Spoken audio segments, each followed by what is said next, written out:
So welcome back guys. അപ്പോൾ ഇന്ന് എന്ന് പറയുന്നത് ഈ ടെക് പരമായി ഇഷ്ടപ്പെട്ട് കണ്ടന്റ് ചെയ്യുന്ന എല്ലാവർക്കും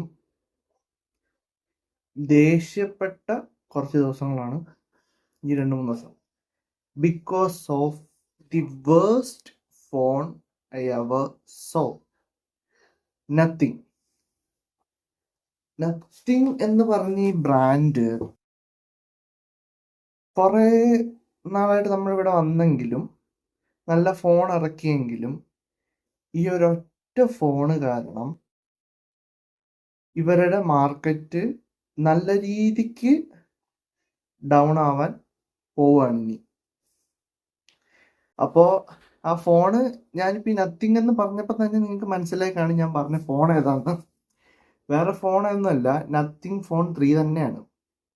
കാരണം ഈ ഫോണ് ഇത്രയും വിലയ്ക്ക് അത് ഈ 80,000 രൂപയ്ക്ക് കൊടുക്കാനുള്ള ഒരു സാധനവും ഈ ഫോണിനകത്തില്ല.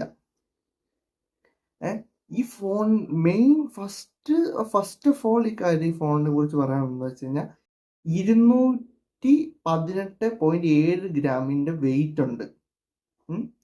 ഈ 218.7 ഗ്രാം വെയിറ്റ് ഉണ്ടായിട്ടും 5500 mAh ബാറ്ററി വെച്ചിട്ടുണ്ട്. ഇവിടെ നമ്മുടെ മോട്ടറോളയൊക്കെ 7000 6500 mAh ബാറ്ററി വെച്ചിട്ടും 170-180 ഗ്രാമേ വരുന്നുള്ളൂ. ഈ ഫോൺ നല്ല ഹെവിയാണ്. ഇത് പറയുകയാണെങ്കിൽ എനിക്ക് ഈ ഫോൺ എന്തായാലും ഇഷ്ടപ്പെട്ടില്ല. ഈ ഒരു റേഞ്ചിനാണ് ഈ ഫോൺ ഒരു കാര്യത്തിനും കൊള്ളത്തില്ല. പിന്നെ first build quality glass material ആണ്. Back glass Gorilla glass Victus ആണ്. ഫ്രണ്ട് ഗൊറില്ല ഗ്ലാസ് 7i ആണ്. പിന്നെ അടുത്തത് പോർട്സ് ആൻഡ് ബട്ടൺസ് എന്ന് പറയുമ്പം താഴെ സിം കാർഡ് ട്രേ ഉണ്ട്, ടൈപ്പ് സി ഉണ്ട്. ഈ ടൈപ്പ് സി ഈ 80,000 രൂപയ്ക്ക് എന്തുദ്ദേശത്തിലാണ് ടൈപ്പ് സി 2.0 കൊടുത്തിരിക്കണേ? അതിനെയും കാട്ടി ഈ ഒരു 50K റേഞ്ച്, 50,000 രൂപ, 15 അല്ല 50, 50,000 രൂപ റേഞ്ച് അല്ലെങ്കിൽ ഒരു 60,000 രൂപ റേഞ്ച് വരുന്ന ഈ ഷവോമിക്കൊക്കെ ഈ ടൈപ്പ് സി 3.0 കൊടുക്കാമെങ്കിൽ ഇവർക്ക് മാത്രം എന്തുകൊണ്ടാണ് ഈ ഒരു പ്രശ്നമെന്ന് എനിക്ക് മനസ്സിലായിട്ടില്ല. പിന്നെ റൈറ്റ് ഹാൻഡ് സൈഡിൽ എസെൻഷ്യൽ കീ ഉണ്ട്. അതിപ്പോൾ നമ്മുടെ മോട്ടോറോളയിലാണെങ്കിലും ഒരു അസിസ്റ്റന്റ് കീ ഉണ്ട്. അതുപോലെ എസെൻഷ്യൽ കീ ഉണ്ട്, പവർ ബട്ടൺ ഉണ്ട്. ലെഫ്റ്റ് ഹാൻഡ് സൈഡിലാണെങ്കിൽ വോളിയം റോക്കേഴ്സ് ബട്ടൺ, ഇത് രണ്ടും.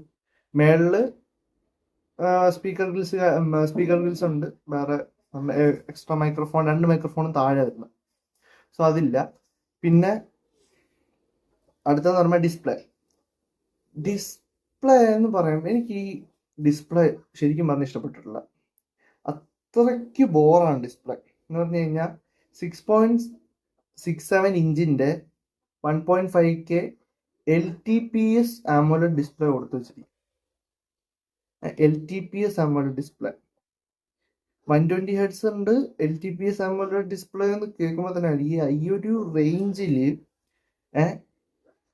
LTPS കൊടുത്തു. LTPO അല്ല, LTPS ആണ് കൊടുത്തിരിക്കുന്നത്, LTPO കൊടുക്കാതെ. അതും എന്തിനാണ് നത്തിങ് ഇങ്ങനെ കാണിക്കുന്നത്? അതിന്റെ ബ്രൈറ്റ്നസ് പറയുകയാണെങ്കിൽ 4500 നിറ്റ്സിന്റെ ബ്രൈറ്റ്നസ് ഉണ്ട്, 1600 നിറ്റ്സിന്റെ HDR ബ്രൈറ്റ്നസും കാര്യങ്ങളൊക്കെ ഉണ്ട്. ഓക്കെ, ശരിയാണ്. ബട്ട് എനിക്ക് എന്തുകൊണ്ട് 80,000 രൂപയ്ക്ക് ഇത് കൊടുത്തില്ല? അടുത്ത സ്പെസിഫിക്കേഷൻ, ഈ ഒരൊറ്റ കാര്യം കൊണ്ടാണ് ഈ ഫോൺ ടോട്ടലി വെറുത്തു പോയത്. 8s Gen 4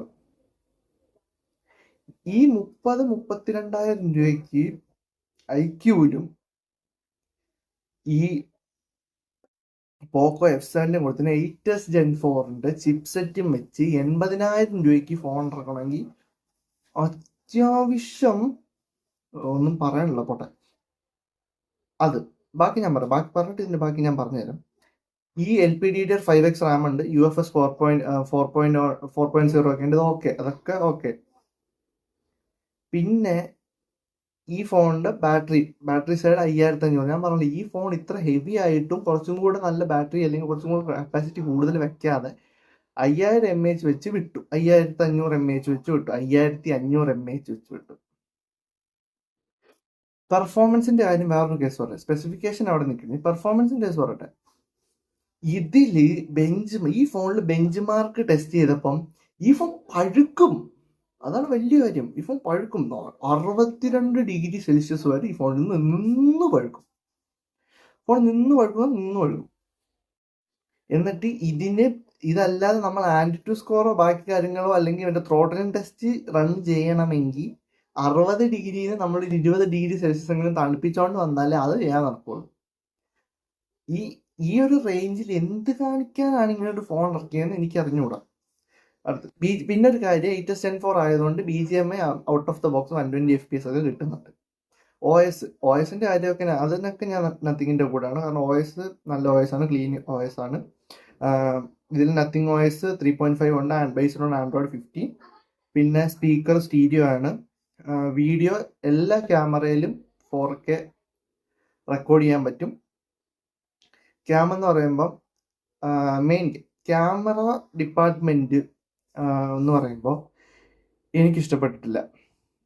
വീഡിയോഗ്രാഫി മാത്രം ഓക്കെ ഉള്ളൂ. ഫോട്ടോസ് എല്ലാം വാഷ്ഡ് ഔട്ടാണ്. 80,000 രൂപയ്ക്ക് കൊടുക്കുന്നൊരു ഫോണായിട്ടും ഫോട്ടോസ് ക്ലാരിറ്റി ഇല്ല, ബൊക്കെ എഫക്ട്സ് കറക്റ്റ് അല്ല, ഒരുമാതിരി വാഷ്ഡ് ഔട്ട് ആയിട്ടുള്ള ഫോട്ടോസാണ്. കറക്റ്റ് എഡ്ജ് ഡിറ്റക്ഷൻ ഇല്ല, ഒന്നുമില്ല, ഒരു മാങ്ങാണ്ടിയില്ല ഇതിനകത്ത്. ഇനി എന്തിനാണ് ഇത്രയും വിലയ്ക്ക് ഇത് കൊടുക്കുന്നതെന്ന് ചോദിച്ചു കഴിഞ്ഞാൽ അവർക്ക് പോലും അറിഞ്ഞൂടാ. പിന്നെ ഇതിൽ കണക്ടിവിറ്റി തന്നെ 19 5G ബാൻഡ്സിന് സപ്പോർട്ട് ഉണ്ട്, Wi-Fi 7 ഉണ്ട്, ബ്ലൂടൂത്ത് 6 ഉണ്ട്, NFC ഉണ്ട്, അതും ഓക്കെ. പിന്നെ ക്യാമറയില് എന്തായാലും ക്യാമറ ബോറാണ്, എന്നാലും ഞാൻ പറഞ്ഞു പോവാ. 50 MB Periscope sensor, 50 MB main camera, 50 MB ultra wide, ഫ്രണ്ടിൽ 50 MP സെൽഫി ഷൂട്ടർ. ഇതെല്ലാം ബോറാണ്, ഒരു ഗുണമില്ല. എനിക്ക് ഈ ഫോൺ എന്തായാലും ടോട്ടലി ഇഷ്ടപ്പെട്ടിട്ടില്ല. അതെല്ലാം കഴിഞ്ഞു. ഇത്രയൊക്കെയാണ് ഫോണിന്റെ കേസ്. അപ്പം ഫോണ് വെറും പരമ ബോറ, എനിക്ക് ഇഷ്ടപ്പെട്ടിട്ടില്ല. നിങ്ങൾക്ക് എന്താണ് അഭിപ്രായം ഒന്ന് കമന്റിൽ എന്തായാലും നിങ്ങൾ പറയണം. നത്തിങ് ഇങ്ങനെ ഒരു ഫോൺ ഇറക്കുമെന്ന് ഞാൻ ഇതൊരു പ്രതീക്ഷിച്ചില്ല. പിന്നെ ഇവരുടെ ട്രേഡ് മാർക്കായിരുന്നു മറ്റേ ഗ്ലിഫ് ലൈറ്റ്, അത് മാറ്റിയിട്ട് ബാക്കിൽ എന്തോ ആവശ്യമില്ലാത്തൊരു ചെറിയ ഡിസ്പ്ലേ കൊടുത്തെങ്കിൽ ഇതിലും നല്ല ഡിസ്പ്ലേ ലാഭ കൊടുക്കുന്നുണ്ടോ 20,000 രൂപയുടെ മൊബൈലിൽ? എന്നാ പിന്നെ മര്യാദക്കുള്ളൊരു ഇത് കൊടുത്തൂടെ? വെറും bore. So thanks for watching. Nothing ഇനിയെങ്കിലും ഒന്ന് നന്നാവാം. സോ എല്ലാവർക്കും വീഡിയോ ഇഷ്ടപ്പെട്ടു എന്ന് വിചാരിക്കുന്നു. ലൈക്ക് ചെയ്യുക, ഷെയർ ചെയ്യുക, സബ്സ്ക്രൈബ് ചെയ്യുക. സോ അടുത്ത വീഡിയോ കാണുന്നവരെ ബൈ.